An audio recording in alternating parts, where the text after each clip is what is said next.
In this module, I'm going to simply briefly review some of the major principles and concepts of Jainism, just enough to sort of get you started, to give you a background on what's important to Jains. We should start with the notion of karma, and we start here because the notion of karma in the context of Jainism is quite different than it is in Hinduism and Buddhism and other Eastern religions. Jains actually believe that karma accrues as physical matter on the soul, the jiva, J-I-V-A. So negative acts, for example, eating meat, killing something, harming something, injuring something, talking badly about someone, all of these events will manifest themselves on your soul in the form of microscopic particles, and they speak of the soul being weighted down through time. So the goal for the Jain is to rid their souls of this incrustation of negative karma. So how do they go about doing that? Well, we should start with the ahimsa, which is no doubt the most important principle in Jainism. Ahimsa, of course, refers to nonviolence. It's the doctrine of nonviolence that we've discussed before. It's quite a bit more general than simply physical injury and physical nonviolence, as it also pertains to the way we treat people, our actions in the world. Are we serving people or are we hurting people by our actions? So ahimsa can be practiced in a variety of forms. In regard to physical injury, Jains actually believe that all living beings have souls, and all living beings wish to live, and they should not be injured. They do, however, rank living beings in 5 different categories, ranging from the one-sensed beings, the very simple beings that have only the sense of touch. For example, plants and fire bodies and air bodies and water bodies and so forth. And then at the other end of the spectrum, the highest form of life are 5-sensed beings.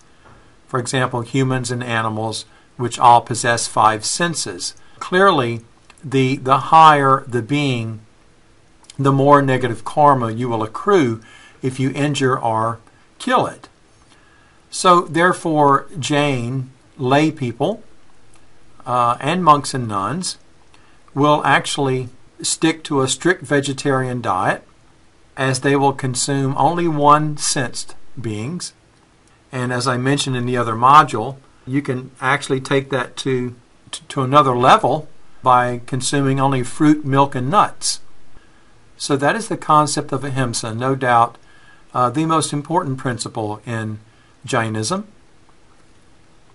Another important principle in Jainism is the principle of relativity, anikantwad. Relativity of thought, relativity of opinion, relativity of action. The basic idea here comes down to respect.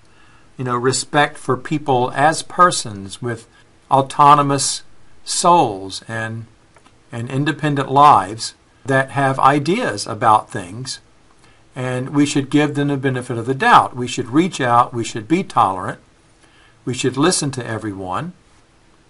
It doesn't necessarily mean that everyone's right, but just that we should show them a certain amount of respect. There's an interesting teaching story to illustrate this principle, and it has to do with blind men standing around an elephant. And each blind person reaches out and touches a part of the elephant and mistakenly assumes that that is the whole. So, for example, one reaches out and feels the legs and thinks he's touching a pillar. The other reaches out, grabs the tail, thinks he's holding a rope. The other reaches out, touches the side of the elephant, and thinks he's touching a wall. So the truth doesn't come from any one of these individuals, but if you combine all of the ideas of the people, you get some facsimile of the total reality.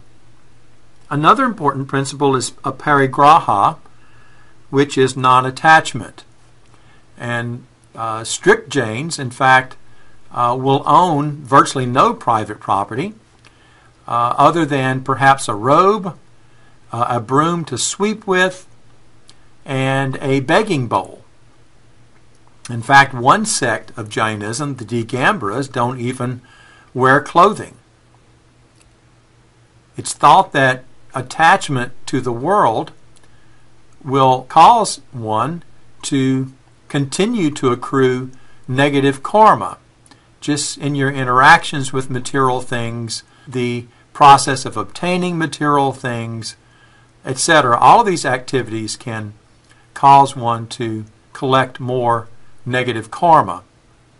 And then finally, there are basic behavioral do's and don'ts expected of Jains, and there is a strict version for monks and nuns and a slightly less strict version for lay Jains, people who are practicing Jains but simply not monks and nuns, because there are Jains that go to work and have jobs, have families, and so forth.